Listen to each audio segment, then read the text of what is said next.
मैं क्या उनको मार्गदर्शन करूँ? उनके यहाँ बहुत मार्गदर्शक है, मैं उनको मार्गदर्शन करना या उद्धव जी ने उनको मार्गदर्शन करना ठीक नहीं।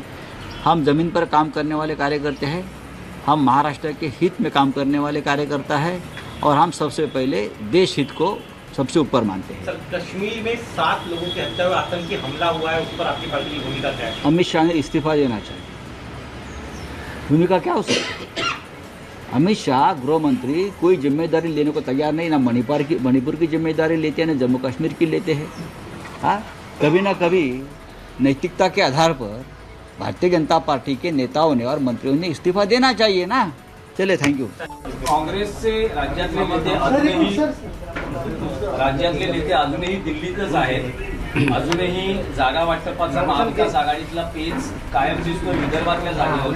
काँग्रेसच्या नेत्यांचं दिल्लीतल्या नेत्यांना असं सांगणं आहे की शिवसेना युनिटी आपल्या विदर्भातल्या जागा आपल्या वाट्याच्याच का मागते, त्या एनसीपीच्या का मागत नाहीये, शिवसेना आपल्यालाच वेठीस का धरते?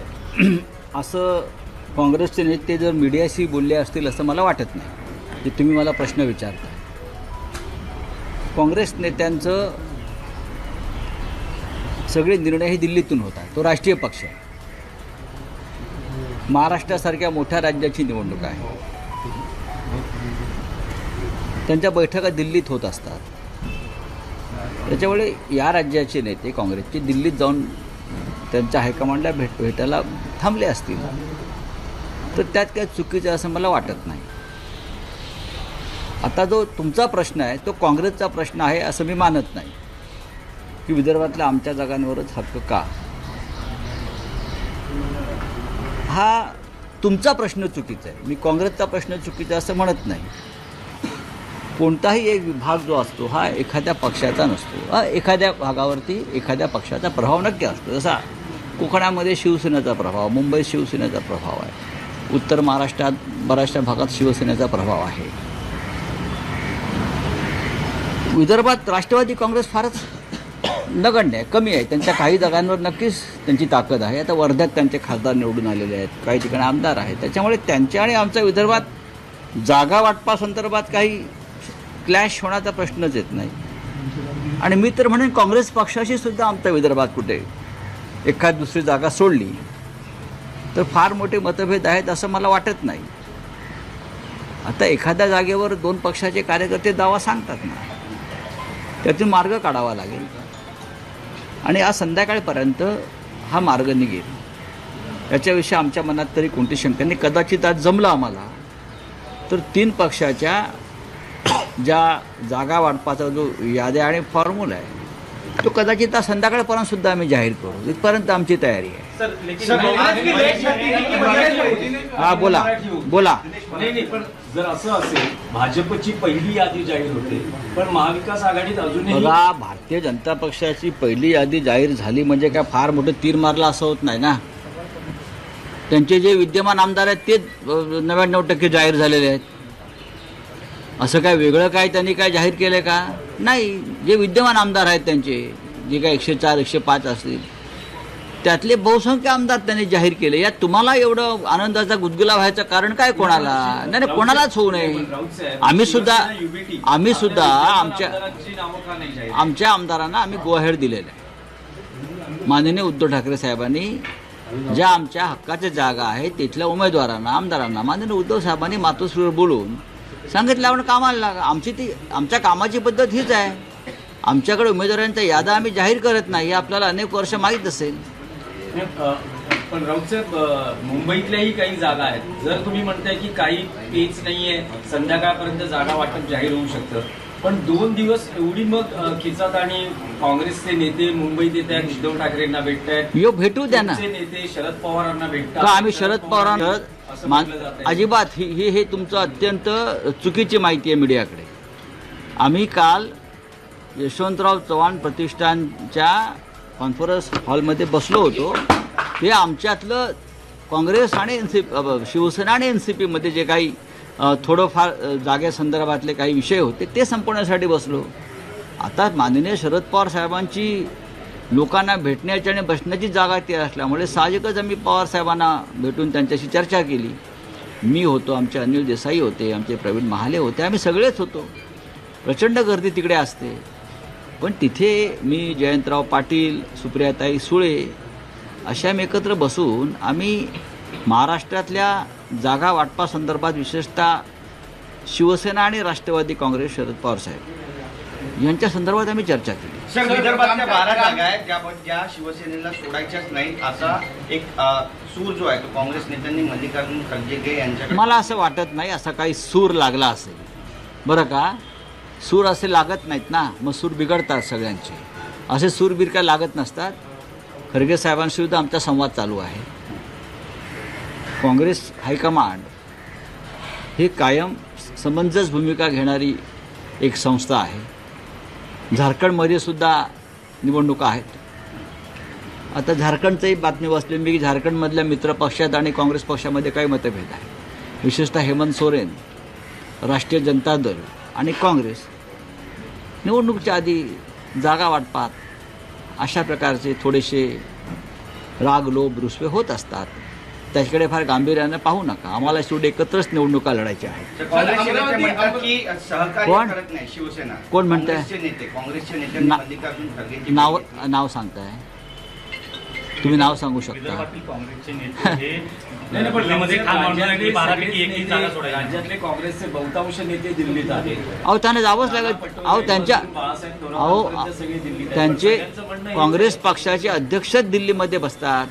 काँग्रेस पक्षाचे महासचिव, हायकमांड हे दिल्लीमध्ये आहे ना. त्याच्यामुळे आमचं जर हायकमांड दिल्लीत असतं तर आम्हालाही दिल्लीत जावं लागलं असतं. राष्ट्रवादी काँग्रेस पक्षाचं हायकमांड दिल्लीत असतं तर जयंतराव पाटलांना दिल्लीत जावं लागलं असतं. जितेंद्र आव्हाडांना दिल्लीत जावं लागलं असतं. विदर्भाच्या नेत्यांचं म्हणणं आहे की एकही जागा सोडायची नाही अशा प्रकारचं. रामटेक आणि अमरावती विदर्भ हा महाराष्ट्राचा एक भाग आहे. संयुक्त महाराष्ट्राचा एक भाग आहे. हे मी तुम्हाला सांगू इच्छितो. विदर्भ स्वतंत्र नाही. विदर्भ हा महाराष्ट्राचाच एक भाग आहे, एवढंच मी सांगू इच्छितो. सर, रामटेक आणि अमरावती जर शिवसेना लोकसभेला सोडली होती तर मग आता काँग्रेस एक पाऊल मागे का येत नाही नाही, विदर्भात? एक पाऊल पुढे मागे जाण्याचा प्रश्न येत नाही. जेव्हा आम्ही एकत्र निवडणुका लढण्याचा विचार करतो तेव्हा अनेक विषयामध्ये प्रत्येकाला एक पाऊल मागे किंवा पुढे करावं लागतं. राऊत साहेब, एक फक्त मराठीतला प्रश्न आहे की सर्वोच्च न्यायालयाचे न्यायमूर्ती सरन्यायाधीश यांनी म्हटले की अयोध्येचा निकाल हा देवाला साकडं हो, घातला. म्हणूनच त्यांनी नरेंद्र मोदींना आपल्या घरी गणपतीच्या आरतीला बोलवलं होतं. ते संविधानावरती विसंबून नसून, कायद्याचं पुस्तक त्यांच्यासाठी महत्त्व नसून, त्यांना जे साक्षात्कार होतात त्या साक्षात्कारावर विसंबून ते बहुतेक निर्णय घेत असावेत की काय असं लोकांच्या मनात येऊ शकतं. हां, ईश्वराची इच्छा काय त्यापेक्षा संविधानाची इच्छा काय.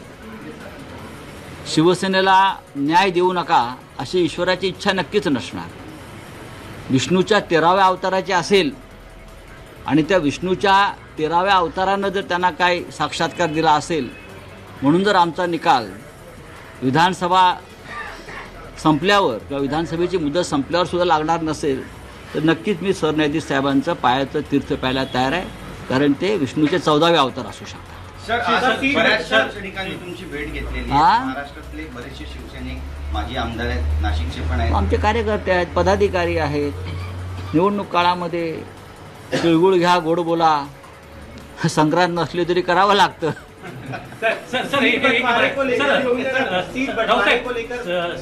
शिवसेना ठाकरे गट है सांगली लोकसभेप्रमाणे अशा अनेक जागा विधानसभेसाठी देखील मागत असेल तक्रार ती हायकमांडकडे केली. सांगलीप्रमाणे आम्ही सांगलीप्रमाणे या शब्दाला आमचा आक्षेप आहे. जर आम्ही असं म्हटलं, मी काय कुठल्या पक्षाचं नाव घेत नाही, की कोल्हापूरप्रमाणे, रामटेकप्रमाणे, अमरावतीप्रमाणे आमच्या हक्काच्या जागा कोणी प्रेमानं घेत असेल आणि आम्ही देत असू तर त्याच प्रेमानं आम्हाला काही जागा मिळाव्यात असं जर आम्ही म्हणालो तर कोणाला वाईट वाटू नये. बोलिए. बंटवारे को लेकर मौजूदा स्थिति क्या है? एक दूसरा, क्या कांग्रेस की लेट लतीफी की वजह से महाविकास आघाड़ी का फॉर्मूला जो है अब तक सामने नहीं पाया है? लिस्ट भी जारी बात नहीं ऐसी नहीं है. कांग्रेस की लेट लतीफ़ी या और किसी की बात नहीं है. आज शाम तक पूरा मामला ख़त्म हो जाएगा. कांग्रेस का हाईकमांड दिल्ली में बैठता है, उनके निर्णय दिल्ली में होते हैं. तो भारतीय जनता पार्टी के नेता या हमारे यहाँ के शिंदे गुट के नेता, उनके भी बॉसेस दिल्ली में है.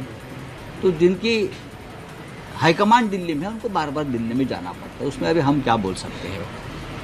लेकिन मुझे लगता है कि कोई ज़्यादा मतभेद नहीं रहेंगे और हम लोग एक साथ बैठकर निर्णय करेंगे। सर, लोकसभा चुनाव में आपने बड़ा दिल दिखाया था, अमरावती रामटेक जैसी अपनी सीटें जो थी उनको दिया था। क्या कांग्रेस अब कुर्बानी देने के लिए तैयार है? बात कुर्बानी की नहीं, बात देश हित की और महाराष्ट्र हित की है। अगर कुर्बानी की बात कही तो सिर्फ अमरावती और रामटेक नहीं तो कोल्हापुर भी उसमें आता है। कोल्हापुर में हमारी वहाँ उस वक्त हमारे सांसद थे, हमारी सिटिंग सीट थी। अमरावती भी लगभग हमारी सिटिंग सीट थी, रामटेक हमारी सिटिंग सीट थी। तो ज़रूर हमने बड़ा दिल दिखाया क्योंकि हमें संविधान के दुश्मनों का पराभव करना था, उनको हराना था। और आज महाराष्ट्र में एक भ्रष्ट सरकार को, एक घटनाबाज संविधान के खिलाफ काम करने वाले सरकार को हमको नीचे उतारना है। बिल्कुल सर, संविधान की रक्षा की बात आप लगातार कर रहे हैं। महाराष्ट्र कांग्रेस के नेताओं का जो रवैया रहा है, आपने पहले कुछ दिन पहले कहा कि वो सक्षम नहीं फैसले लेने में। आपको लग रहा है सर उन्हें जमीनी हकीकत का एहसास नहीं हो रहा है? मैं ये नहीं कहूँगा, देखिए हम सब राजनीति में सालों साल से काम करते हैं, लेकिन हर पार्टी को लगता है कि मेरे कार्यकर्ता को उम्मीदवारी मिलनी चाहिए। जैसे हमको लगता है, एनसीपी को लगता है, वैसे उनको भी लगता होगा। लेकिन ये आघाड़ी है, ये अलायंस है, सबको अपने अपनी भूमिका रखने का अधिकार ज़रूर है। लेकिन जब सीट शेयरिंग की बात आती है तो सबको थोड़ा बहुत त्याग भी करना पड़ता है, एक कदम पीछे भी लेना पड़ता है। सर, क्या आप जिससे हमेशा करते हैं शिवसेना या फिर एनसीपी तैयार है? आपको लग रहा है कांग्रेस की भूमिका त्याग कांग्रेस एक राष्ट्रीय पार्टी है और भारतीय जनता पार्टी से भी बड़ी पार्टी है। अब ये कांग्रेस तो हर विश्व में भी अनेक राष्ट्र में भी कांग्रेस के नाम से बहुत सी पार्टियां हैं, जैसे अफ्रीका में है और किसी, तो बड़ी पार्टी है, बहुत है। बड़ी पार्टी के साथ हम क्या बात करें भाई? तो दिल्ली में उनका हाईकमांड है, उनसे बात हो रही है। महाराष्ट्र के सभी नेता हमारे मित्र हैं, जैसे Bharatiya Janata party international party है, इसलिए हमारी उनसे जमी नहीं ज़्यादा। कभी इंटरनेशनल पार्टी से हम क्या बात करें? सर, उनका अखिलेश वकीलेश जैसा जो रवैया है, छोड़िए अखिलेश वकीलेश जैसा रवैया कांग्रेस के नेताओं का रहा है, जो ट्रेडिशनली रहते हैं सीट शेयरिंग में खासतौर पर मिलेगा। आपको लोग बदलने की जरूरत, थोड़ा सा लीनियंट होना चाहिए। मैं क्या उनको मार्गदर्शन करूँ? उनके यहाँ बहुत मार्गदर्शक है, मैं उनको मार्गदर्शन करना या उद्धव जी ने उनको मार्गदर्शन करना ठीक नहीं। हम ज़मीन पर काम करने वाले कार्यकर्ता हैं, हम महाराष्ट्र के हित में काम करने वाले कार्यकर्ता हैं और हम सबसे पहले देश हित को सबसे ऊपर मानते हैं। सर, कश्मीर में 7 लोगों की हत्या हुई, आतंकी हमला हुआ है, उस पर आपकी पार्टी की भूमिका क्या है? अमित शाह ने इस्तीफा देना चाहिए। भूमिका क्या हो सकती है?